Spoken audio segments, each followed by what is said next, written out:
Kane. Tim just said then that, just the physicality and the brutality at times in this test, kind of gives a bit of a bodyline feel. Did you guys sort of embrace that battle, and do you think it set a tone for what we'll see in Melbourne? You mean the heat or the length of bowling or the... Length of bowling. I think the heat was... it's...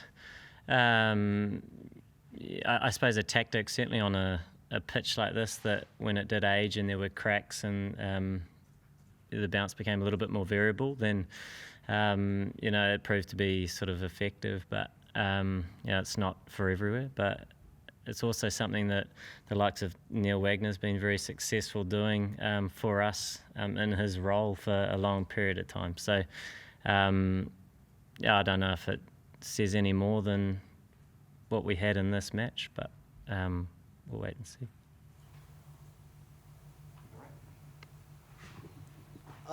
Ken, you've used the expression, it is what it is, quite a few times this year already, but do you think going forward it's rather unfair for any team to play a pink ball test without enough practice?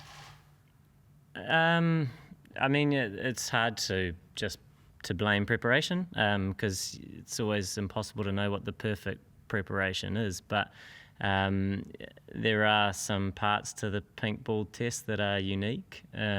Obviously the nighttime part of the game, and if you have a ball in pretty good condition, then some of those periods of play can be slightly more challenging. In an ideal world, perhaps you spend a little bit more time, but look, it's the schedule. We've just come off the back of a couple of test matches against England, and there's simply not really enough time to achieve, all of those things. But, it was important that we just tried to address a number of the parts that we needed to adapt to as quickly as possible in training. And, by no means did we play our best cricket, but then at the same time, Aussie were outstanding throughout this game. Their cricket, but also their pink ball tactics were right on point, and so they basically led from start to finish in this game, that's for sure. And the red ball form has been so good, so can you almost like just reset and look at the next two tests as a separate series almost? I think it's, sometimes you just have to say it is what it is.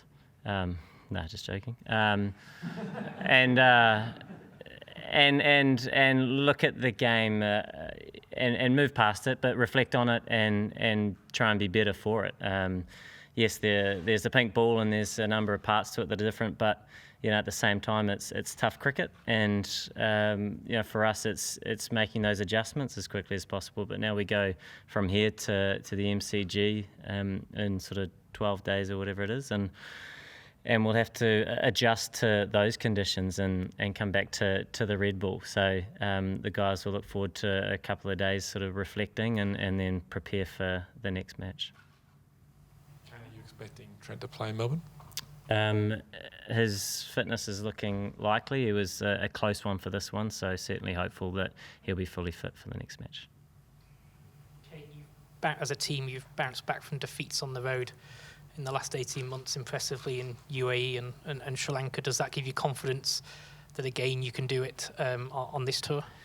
Yeah, it's not so much focusing on bouncing back, it's just focusing on playing better in all areas. So basically looking at what's in front of us and trying to be a little bit better, but not, I suppose, examine everything to a T, but be able to move past it and learn from a number of parts that I always believe if you make small adjustments, then the improvements can be seen in a number of ways. So, for us, it's taking some of the lessons out of this game, but not getting too carried away with it and trying to build on performances gradually. And like I say, it was no means our best performance. Aussie were outstanding, fully deserved the win, that's for sure. But we need to be better and prepare well coming into the next match. Jeet is going through a bit of a tough patch at the moment. How is he coping with it? And have you thought about whether there's a potential need to change that at the top of the order? I suppose Jeet is like every other batsman in the world, and that's that they want more and more runs, and you always have good days and bad days, and these are some lessons for him and great experiences as well. In terms of looking forward, obviously just having finished this game, it's important we reflect on it, and any selections will be based upon the surfaces, the squad that we have at the time.